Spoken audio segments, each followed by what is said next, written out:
So hello students, welcome back to the channel. और आज हम लेकर आए हैं आपके लिए नया टॉपिक, जिस टॉपिक का नाम है डिसोल्यूशन। अब तक हम अपना retirement, death, admission, change in PSR ये सब कंप्लीट कर चुके हैं। तो आज का टॉपिक हमारा डिसोल्यूशन, जिसको बिना देर किए शुरू करते हैं।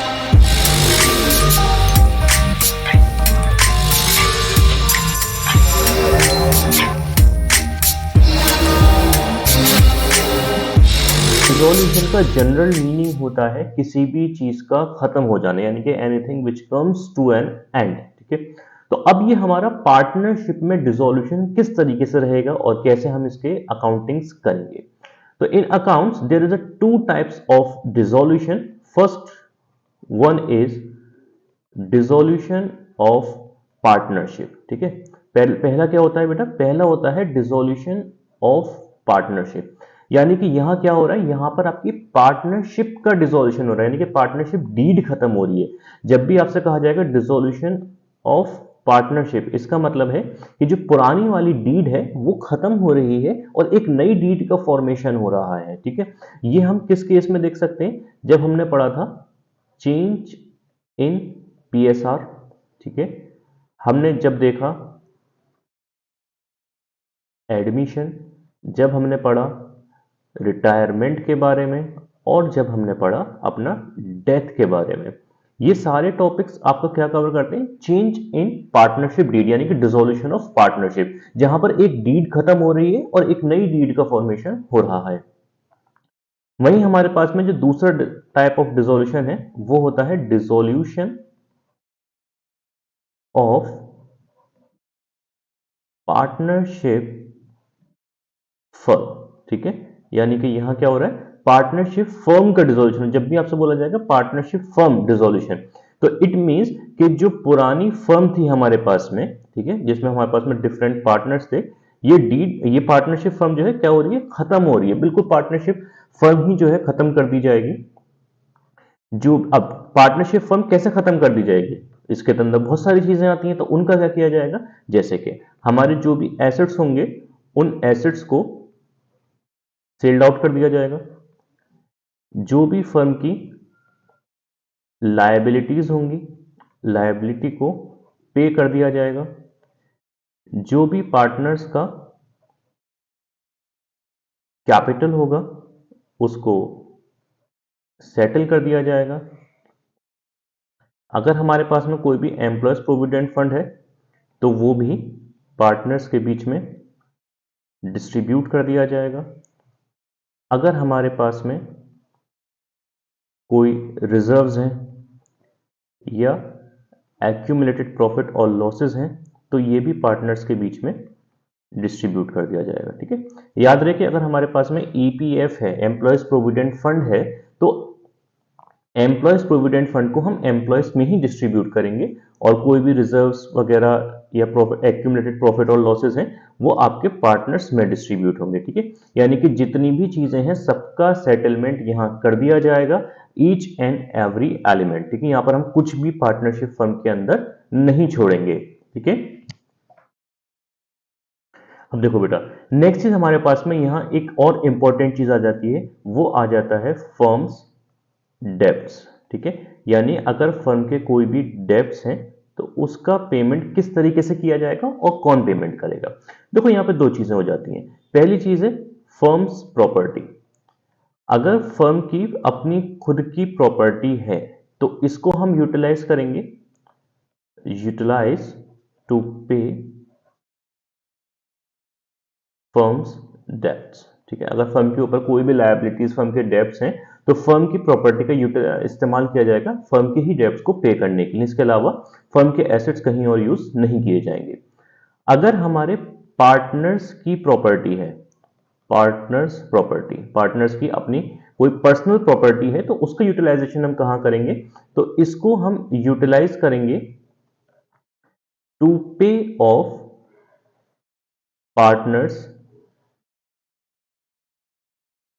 Personal debts. ठीक है, पार्टनर्स के अगर कोई भी पर्सनल डेब्ट्स हैं तो पहले हम पार्टनर की प्रॉपर्टी का इस्तेमाल उसके पर्सनल डेब्ट्स पे करने के लिए करेंगे। ठीक है, अगर इफ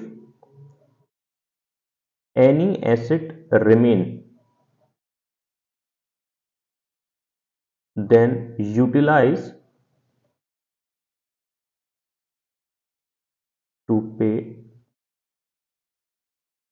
firms debt। ठीक है, अगर पार्टनर अपनी प्रॉपर्टी का इस्तेमाल करके अपने डेट्स पे कर देता है और उसके बाद में भी पार्टनर के पास अपने कुछ एसेट्स बच जाते हैं, तो फिर उसका इस्तेमाल किया जाएगा फर्म के डेट्स को पे करने के लिए। Is that clear? चलो अब देखो नेक्स्ट चीज हम यहाँ पे देखते हैं कि हम कौन कौन से अकाउंट्स यहाँ प्रिपेयर करेंगे जब हम डिसोल्यूशन का काम कर रहे होंगे। ठीक है, तो इसको एक बार देख लेते हैं, अकाउंट्स टू बी प्रिपेयर्ड। ठीक है, चले बेटा, तो देखो हमारे पास यहाँ हमें कौन कौन से अकाउंट होंगे। सबसे पहले हमें बनाना होगा रियलाइजेशन अकाउंट। रियलाइजेशन अकाउंट के बाद में we have to prepare the partners capital account, then we make partners loan account. अगर पार्टनर्स ने कोई भी लोन फर्म को दे रखा है तो उसको सेटल करने के लिए हम पार्टनर्स लोन अकाउंट बनाएंगे, और in the last in the last हम बनाएंगे कैश और द बैंक अकाउंट। ठीक है, क्योंकि डिसोल्यूशन में कोई भी एसेट नहीं बचेगा, कोई लायबिलिटीज नहीं बचेंगी, सबका एडजस्टमेंट कर दिया जाएगा, इसलिए यहां बैलेंस शीट नहीं रहती है, यहां बनाया जाता है कैश और बैंक अकाउंट बैलेंस करने के लिए। तो इसको देखते हैं। इसमें सबसे पहले हमारा टॉपिक आ जाता है रियलाइजेशन अकाउंट के रियलाइजेशन अकाउंट क्या होता है। ठीक है, तो ये क्या है, account prepared at the time of dissolution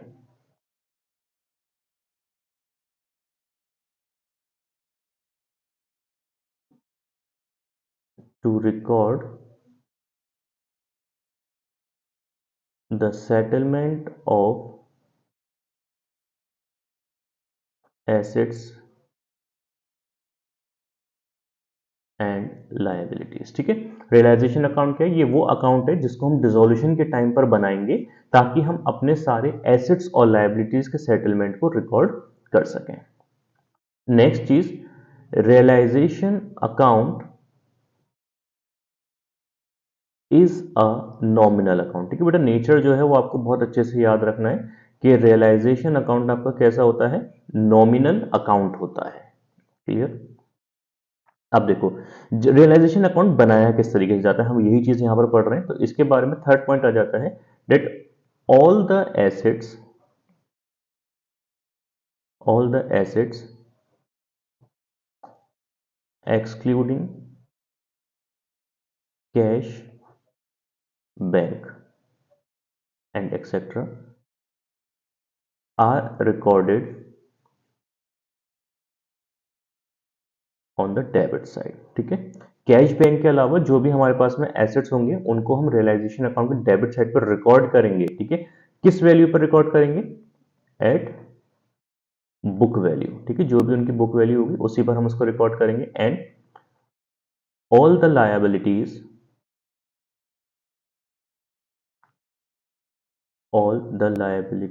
excluding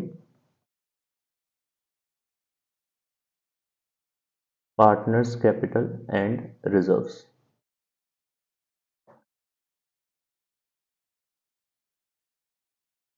are recorded on the credit side. ठीक है, किस वैल्यू पर, ये भी आपका बुक वैल्यू पर रिकॉर्ड किया जाएगा। आई थिंक इतना जो है आपके समझ में आ रहा होगा। क्लियर?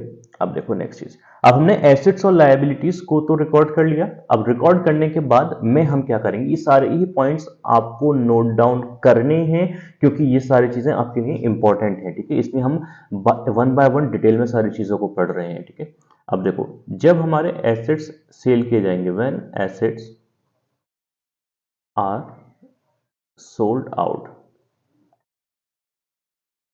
तो क्या होगा, realised amount recorded on credit side. ठीक है, तो जो भी अमाउंट हमें एसेट्स बेचकर रियलाइज होगा उसको हम रिकॉर्ड करेंगे रियलाइजेशन अकाउंट के क्रेडिट साइड पर। ठीक है, व्हेन liabilities are paid,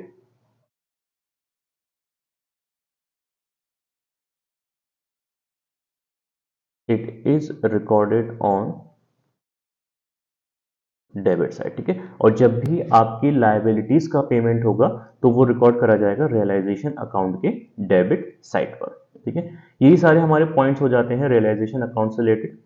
ठीक है, अब देखो यहां पर हम फॉर्मेट देखते हैं। रियलाइजेशन अकाउंट का थ्योरेटिकल पोर्शन हमने देख लिया, तो रियलाइजेशन अकाउंट। ठीक है, फॉर्मेट रहता है बेटा आपका same, particular amount, particular amount.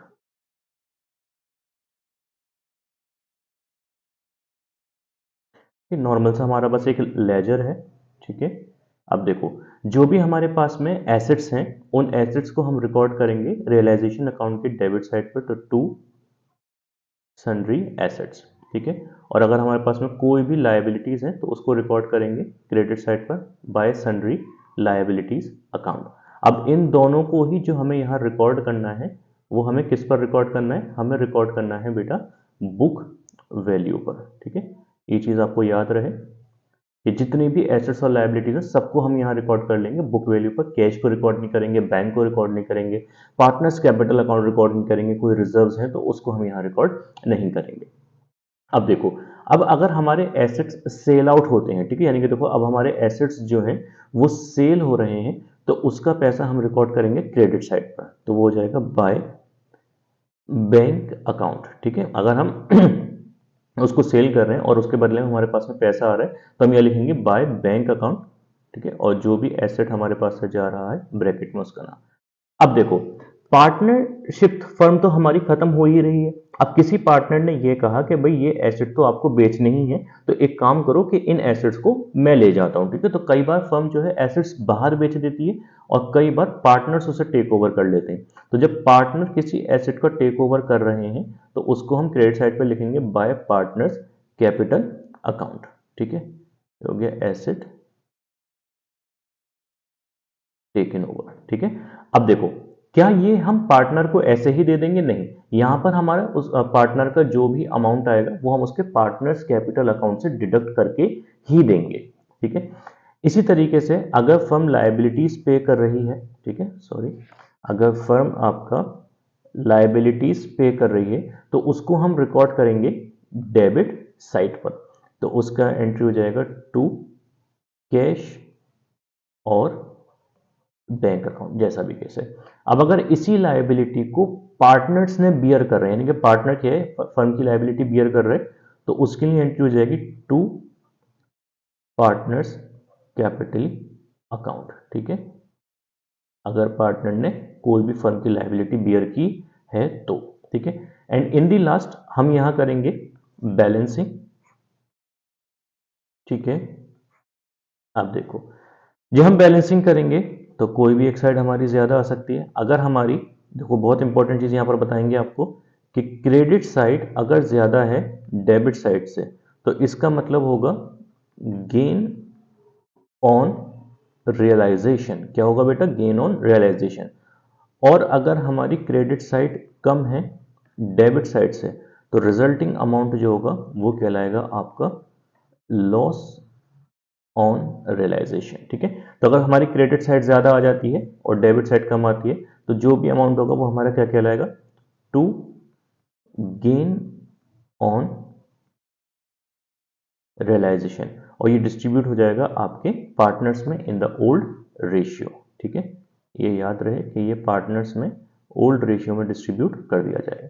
इसी तरीके से अगर हमारी डेबिट साइड ज्यादा आ जाती है तो जो रिजल्टिंग अमाउंट होगा वो हमारे लिए लॉस होगा, तो बाय लॉस ऑन रियलाइजेशन, और ये भी आपके पार्टनर्स में डिस्ट्रीब्यूट हो जाएगा और ओल्ड रेशियो में ही डिस्ट्रीब्यूट होगा, क्योंकि यहाँ पर एक ही रेशियो होता है, कोई न्यू रेशियो सैक्रिफाइसिंग गेनिंग यहाँ पर नहीं है, तो सारे एडजस्टमेंट आपके ओल्ड रेशियो में ही किए जाते हैं। ठीक है, तो यहाँ तक देखो हमारा रियलाइजेशन अकाउंट का हम फॉर्मेट भी देख चुके हैं। अब देखो नेक्स्ट हमारे पास में चीजें आ जाती हैं रियलाइजेशन अकाउंट की एंट्रीज। ठीक है, तो रियलाइजेशन अकाउंट की एंट्रीज को हम किस तरीके से रिकॉर्ड करते हैं, तो सबसे पहले आ जाता है when assets are recorded, sorry, इसको हम कहते हैं when assets are transferred, when assets are transferred to realization। ठीक है, जब एसेट्स को रियलाइजेशन अकाउंट में ट्रांसफर करेंगे तो उसका जर्नल हो जाएगा realisation account debit to sundry asset account. ठीक है, इसी तरीके से अगर हम लायबिलिटीज को ट्रांसफर कर रहे हैं, when liabilities are transferred to realization। ठीक है, अगर हम लायबिलिटीज को ट्रांसफर कर रहे हैं तो हमारे पास में यहां जो जर्नल निकल कर आएगा वो क्या होगा, sundry liability account debit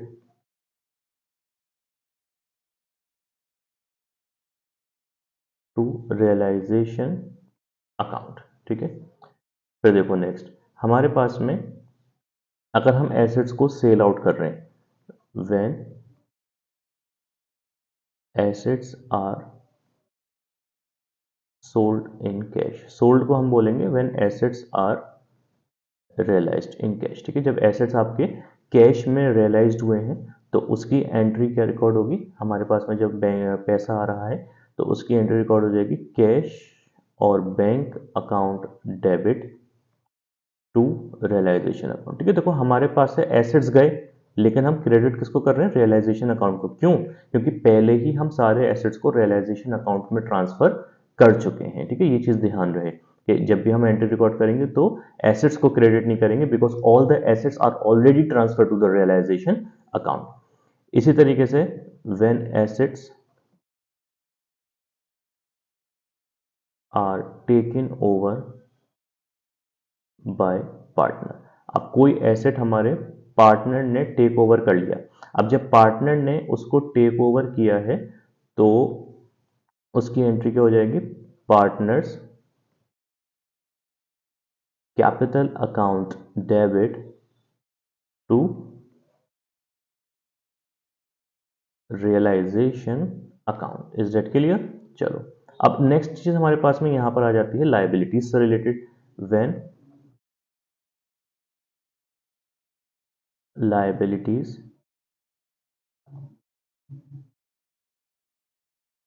are realised in cash. ठीक है, जब लायबिलिटीज हम कैश में रियलाइज करेंगे तो क्या एंट्री हो जाएगी, उसकी एंट्री हो जाएगी realisation account debit to cash और बैंक अकाउंट। ठीक है, अब इसी तरीके से अगर हमारे पास में कोई भी लायबिलिटी पार्टनर बियर कर लेता है, ठीक है, नेक्स्ट हमारे पास में क्या आ जाता है, व्हेन लायबिलिटी बियर और बॉन्ड बाय पार्टनर। ठीक है, अब अगर कोई लायबिलिटी फर्म की है और वो पार्टनर बॉन्ड कर रहा है तो उसकी एंट्री क्या हो जाएगी, partners capital account debit to realisation account. ठीक है,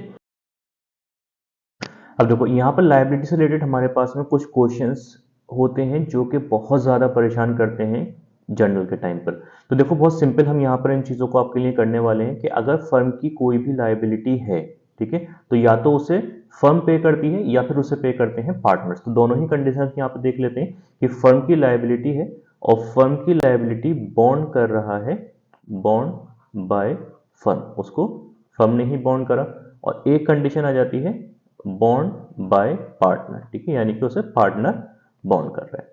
तो ये दोनों कंडीशंस और इसमें हम अपना देखेंगे जर्नल। ठीक है, अब देखो फर्म की लायबिलिटी बॉन्ड करी फर्म ने और पे भी किसने करी, पेड बाय फर्म, और फर्म ही उसको पे कर रही है।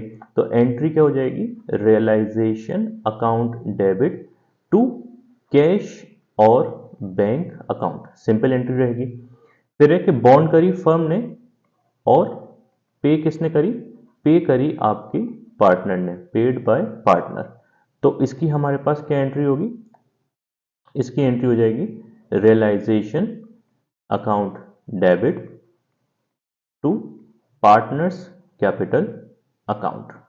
ठीक, अब देखो इसी तरीके से कि लायबिलिटी है, बॉन्ड कर रहा है पार्टनर, अब पार्टनर ने बॉन्ड करी और पे किसने करी, पे करी हमारी फर्म ने। तो एंट्री क्या हो जाएगी, एंट्री हो जाएगी partner capital account debit to cash और बैंक अकाउंट। ठीक है, बॉन्ड करी पार्टनर ने और पे भी कर रहा है पार्टनर। ठीक है, यानी कि पार्टनर की रेस्पॉन्सिबिलिटी तो पार्टनर ने ही पे करी, तो इसकी हम कोई भी एंट्री पास नहीं करेंगे, क्योंकि ना तो फर्म के पास से पैसा आया और ना ही फर्म के पास से कोई पैसा गया है। ठीक है, तो इसलिए हम यहाँ पर कोई एंट्री पास नहीं करेंगे। तो ये हो जाता है आपका इंपॉर्टेंट, ठीक है, जो आपके जर्नल को सॉल्व करने में आपकी काफी ज्यादा हेल्प करने वाला है। ठीक है, चलो बेटा, अब देखो बेटा, नेक्स्ट चीज हमारे पास में आ जाती है रिजर्व्स। ठीक है, हमने सबसे पहले देखा था रियलाइजेशन अकाउंट, हमने पूरा देख लिया कि रियलाइजेशन अकाउंट में क्या क्या होगा, कैसे एक्सपेंसेस उसके बियर किए जाएंगे। नेक्स्ट चीज हमारे पास में आ जाता है कि अगर हमारे पास में कोई भी रिजर्व्स दे रखे हैं, एक्यूमुलेटेड प्रॉफिट और लॉस अगर हमें दे रखा है, तो इसका हमें क्या करना है। ठीक है, देखो रिजर्व्स में सबसे पहले हम देख लेते हैं हमारा कि अगर हमारे पास में जनरल रिजर्व है, ठीक है, तो इसका क्या होगा कि जो भी जनरल रिजर्व है वो सारा आपका क्या होगा, ओल्ड रेशियो में डिस्ट्रीब्यूट कर दिया जाएगा। ओल्ड रेशियो क्या होता है, यहाँ पे बस एक ही रेशियो होता है। ठीक है, वो मतलब पार्टनर्स में जो है डिस्ट्रीब्यूट कर दिया जाएगा। अगर हमारे पास में वर्कमैन कंपनसेशन रिजर्व आ जाता है, ठीक है, अब देखो वर्कमैन कंपनसेशन रिजर्व से हमारे पास में डिफरेंट कंडीशंस हो जाती हैं, वो हम देख लेते हैं। अगर if there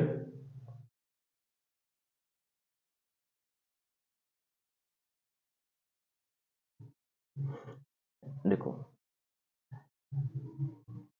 if there is no claim, अगर WCR का कोई भी क्लेम नहीं आता है, तो ऐसी कंडीशन में हम क्या करेंगे, ऐसी कंडीशन में सारा WCR डिस्ट्रीब्यूट हो जाएगा पार्टनर्स में और उसकी एंट्री हो जाएगी workman compensation reserve account debit to partners capital account. याद रहे कि किसी को भी शॉर्ट फॉर्म का यूज नहीं करना है, अदरवाइज आपके तैयार रहें कि आपके मार्क्स डिडक्ट हो सकते हैं। नेक्स्ट कंडीशन हमारे पास में आ जाती है, if there is a claim against WCR। ठीक है, कि अगर WCR के अगेंस्ट में क्लेम आ जाता है तो फिर हम वहां क्या करेंगे। तो यहां पर भी हमारे पास में 3 रूलिंग्स चल जाती हैं। लेट से कि हम एक एग्जांपल ले लेते हैं और क्वेश्चन में हमें WCR गिवन है 60,000। ठीक है, अब पहले केस में हम मान लेते हैं कि हमारे पास में क्लेम आया 20,000 का। ठीक है, तो हमारे पास में क्या एंट्री हो जाएगी, हमारे पास में एंट्री हो जाएगी WCR account debit to WC claim account और टू पार्टनर्स कैपिटल अकाउंट। जो भी हमारे पास में पार्टनर्स होंगे ये उनमें डिस्ट्रीब्यूट हो जाएगा। कितना कि 60K हमारे पास में ये हो गया, 20K हमने क्लेम दिया और बाकी का 40K जो होगा वो पार्टनर्स में डिस्ट्रीब्यूट कर दिया जाएगा। इसी तरीके से सेकंड केस में हम मान लेते हैं कि हमारे पास में क्लेम जो था वो 60,000 का ही आ गया, तो हम क्या करेंगे, हमारी एंट्री हो जाएगी WCR account debit to WC claim account, यानी कि सारा का सारा पैसा जो होगा वो कहाँ चला जाएगा, सारा पैसा क्लेम में चला जाएगा, पार्टनर्स को कुछ भी नहीं मिलेगा। फिर इसी तरीके से हमारे पास में थर्ड कंडीशन आ जाती है कि क्लेम जो था वो कितना आ गया, क्लेम आ गया 90,000। तो इसके लिए अब क्या होगा, ये पैसा हमें लेकर आना पड़ेगा, यानी कि फर्म की लायबिलिटी और ज्यादा बढ़ गई। ठीक है, जिसका लिए फर्म के पास में ऑलरेडी पैसा मौजूद नहीं है। तो WCR अकाउंट डेबिट कितना होगा, 60,000। अब हमें देखो क्लेम जो है हमें कितना देना है, क्लेम हमें देना है 90,000। भाई अब बाकी 30,000 हम कहाँ से लाएंगे, तो ये जो 30,000 है ये फर्म के ऊपर आपकी एक्स्ट्रा लायबिलिटी है जो फर्म को बियर करनी पड़ेगी, तो इसके लिए हम डेबिट करेंगे रियलाइजेशन अकाउंट डेबिट। ठीक है, तो इस तरीके से हम अपने WCR का भी डिस्ट्रीब्यूशन करेंगे। अब नेक्स्ट हमारे पास में आ जाता है इन्वेस्टमेंट फ्लक्चुएशन रिजर्व। ठीक है, कि अगर हमारे पास में IFR दे रखा है यानी कि investment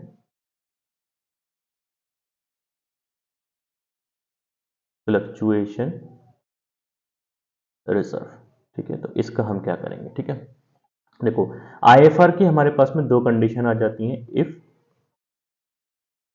there is any claim, ठीक है, सॉरी सॉरी सॉरी यहां पर क्लेम नहीं है,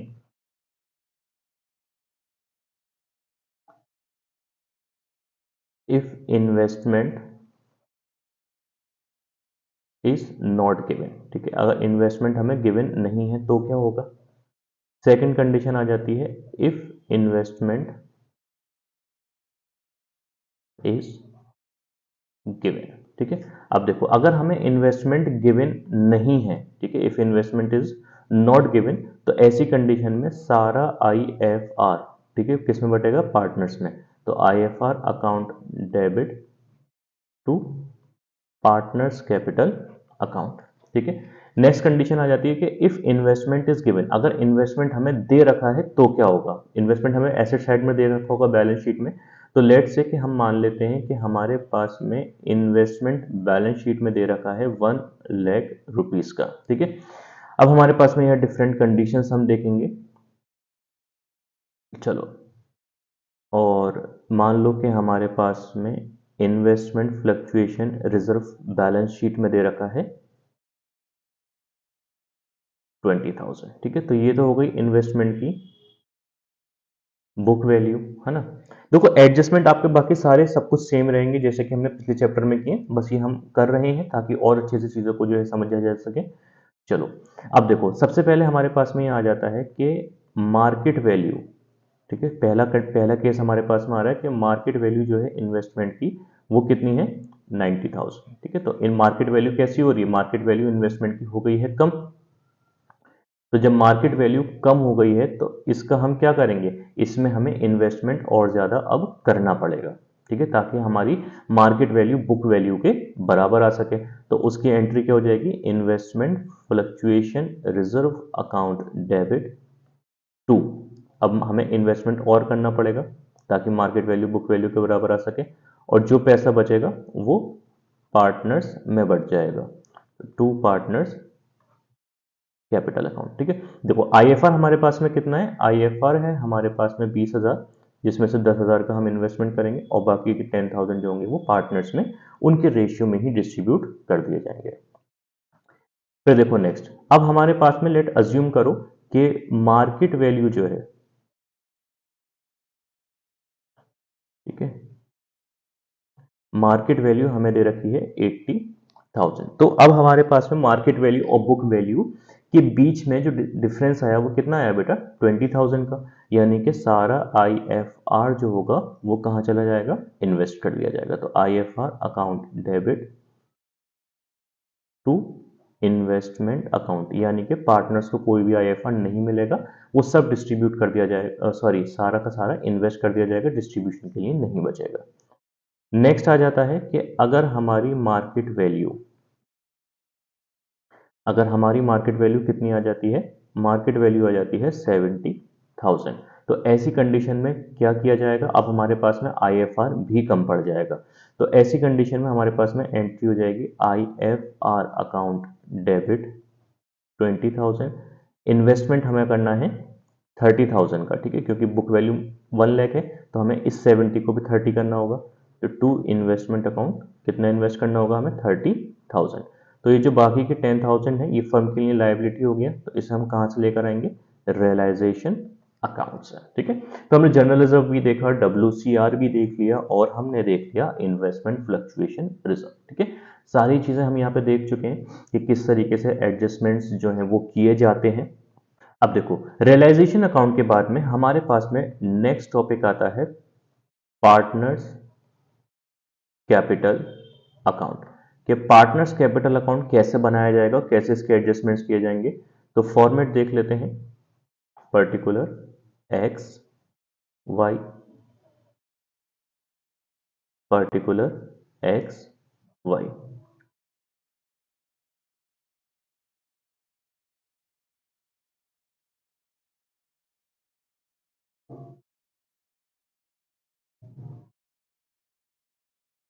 ठीक है, अब देखो सबसे पहले पार्टनर्स कैपिटल अकाउंट में यहां पर हम पार्टनर्स का रिकॉर्ड करेंगे, पुराना बैलेंस बाय बैलेंस बीडी।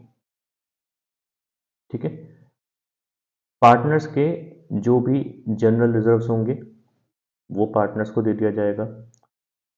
अगर कोई भी WCR पार्टनर्स को मिल रहा है तो वो उनको दे दिया जाएगा। अगर IFR पार्टनर्स को मिल रहा है तो वो पार्टनर्स को दे दिया जाएगा। ठीक है, अगर पार्टनर ने कोई लायबिलिटी बियर करी थी, ठीक है, तो रियलाइजेशन अकाउंट से वो उसको पे कर दी जाएगी। पार्टनर्स को जो गेन हुआ था रियलाइजेशन अकाउंट से, यहाँ पे लिख दिया गेन, ये पार्टनर्स को दे दिया जाएगा। ठीक है, अगर पार्टनर ने, देखो हमने ऊपर क्या देखा था कि अगर पार्टनर फर्म का कोई एसेट परचेज कर लेता है तो उसके अकाउंट से पैसे डिडक्ट किए जाएंगे। ठीक है, तो वो यहाँ आ जाएगा टू रियलाइजेशन अकाउंट, जो भी उसने एसेट परचेज किया था वो उसके अकाउंट से अब हम पैसा काट लेंगे। ठीक है, यानी कि मान लो कि उसके 1 लाख रुपए निकल रहे थे तो फर्म कहेगी भाई तुमने 20,000 का एसेट लिया था तो अब तुम्हें 20,000 रुपये हम काट के 80,000 रुपये का पेमेंट जो है कर देते हैं। अगर फर्म को रियलाइजेशन में लॉस हुआ है तो वो लॉस जो होगा वो यहाँ पार्टनर्स में डिस्ट्रीब्यूट कर दिया जाएगा। अगर पहले से ही हमारे पास में कोई P&L में लॉस दे रखा है वो पार्टनर्स में डिस्ट्रीब्यूट कर दिया जाएगा। ठीक है, ये होने के बाद, ठीक है, ये सारी चीज़ें हम यहाँ पे पार्टनर्स का रिकॉर्ड करेंगे। अब देखो फिर हम यहाँ पे करेंगे बैलेंसिंग। देखो कभी कभी ऐसा हो सकता है कि हमारा पार्टनर्स की जो क्रेडिट साइड है, ठीक है, देखो पार्टनर्स की जो क्रेडिट साइड है वो ज़्यादा है और जो डेबिट साइड है वो कम है।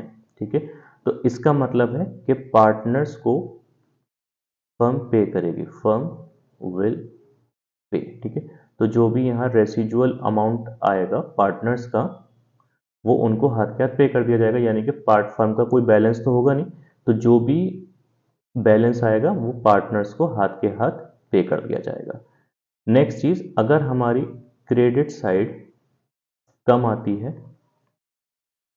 और डेबिट साइड ज्यादा आती है तो इसका मतलब है कि फर्म को और पैसों की ज्यादा जरूरत है, तो पार्टनर्स जो होंगे वो फर्म को पे करेंगे। ठीक है, तो वहां पे एंट्री की हो जाती है पार्टनर्स विल पे, तो यहां पर फिर वो आ जाएगा bye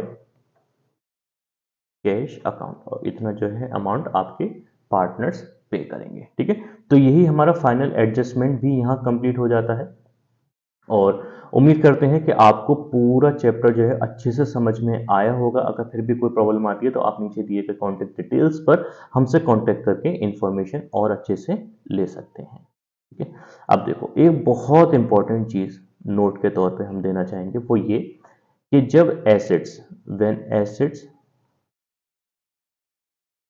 are utilized to pay the firm's liability,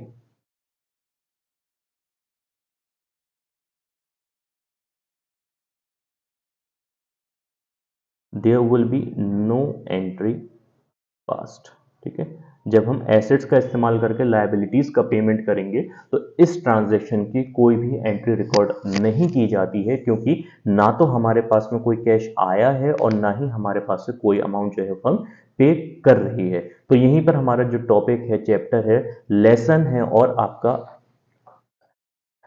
आज का टॉपिक वो यहाँ खत्म होता है और उम्मीद करते हैं कि आप लोगों के बोर्ड्स की प्रिपरेशन अच्छी चल रही होगी और सभी को बेस्ट ऑफ लक, अपनी तैयारी और ज़्यादा अच्छे से करते रहें, मेहनत करते रहें और अच्छे से अच्छे मार्क्स को अपने बोर्ड्स में स्कोर करें।